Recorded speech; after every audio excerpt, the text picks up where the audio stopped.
All right, let's jump right into this explainer. It's absolutely wild to think about, but our faces and necks, they're literally biological dashboards.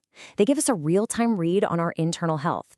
It's like looking at the warning lights on your car's dashboard, but for your physiological engine room. Today, we're going to learn exactly how to decode those signals. Here's how we're breaking it down today. First, the body's thermostat. Then, when the furnace breaks.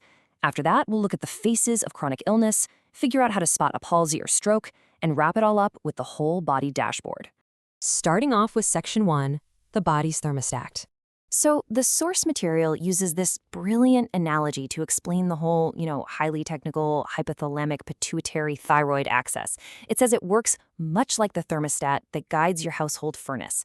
And it really hits the nail on the head. You set your living room to a cozy 70 degrees, and the furnace kicks in to keep it there, right?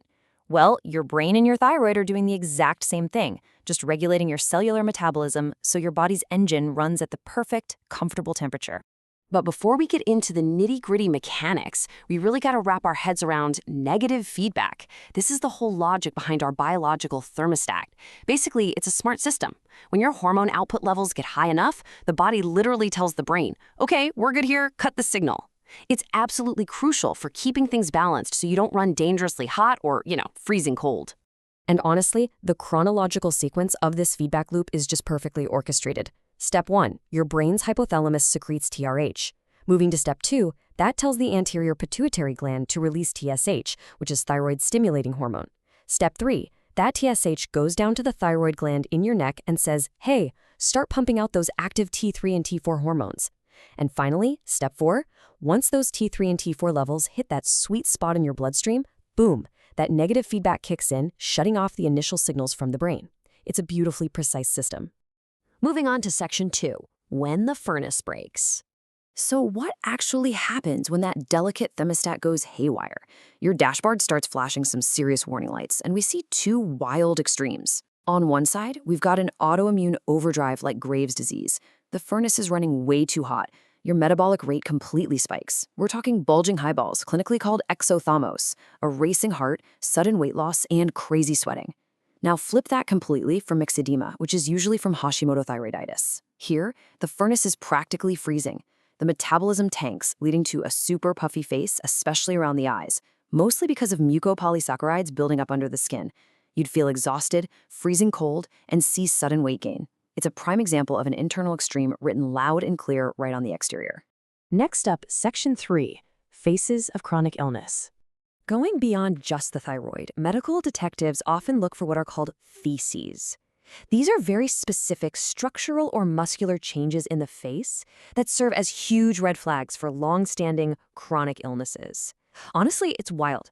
Just by really observing a person's facial structure, you can decode a massive amount of their internal medical history. This breakdown right here is fascinating. It shows how these deep physiological imbalances can literally reshape your skull, your cheeks, your jawline. Take acromegaly, for example. If the pituitary gland pumps out too much growth hormone after puberty, it physically elongates the head and causes a massive overgrowth of the lower jaw. Then there's Cushing syndrome, which happens when there's too much ACTH or from chronic steroid use.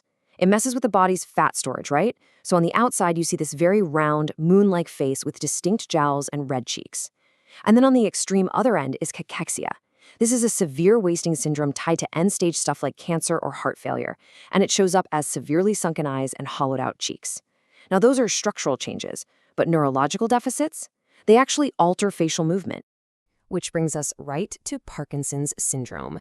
The huge takeaway here is that a drop in the neurotransmitter dopamine in the brain's basal ganglia, specifically from degradation in an area called the substantia nigra, visibly immobilizes the facial muscles. So internally, there's a neurological loss, but externally, the face becomes completely flat and expressionless.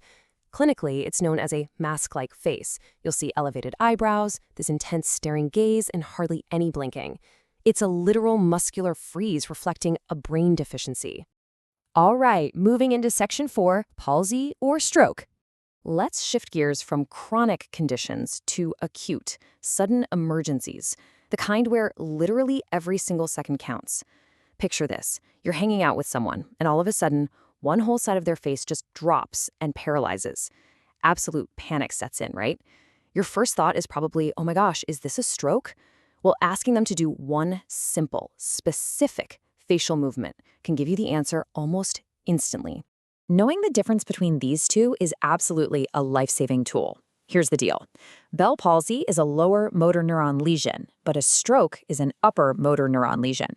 The absolute game changer here is looking at the upper half of the face. See, your upper face gets dual wiring, innervation from both sides of the brain.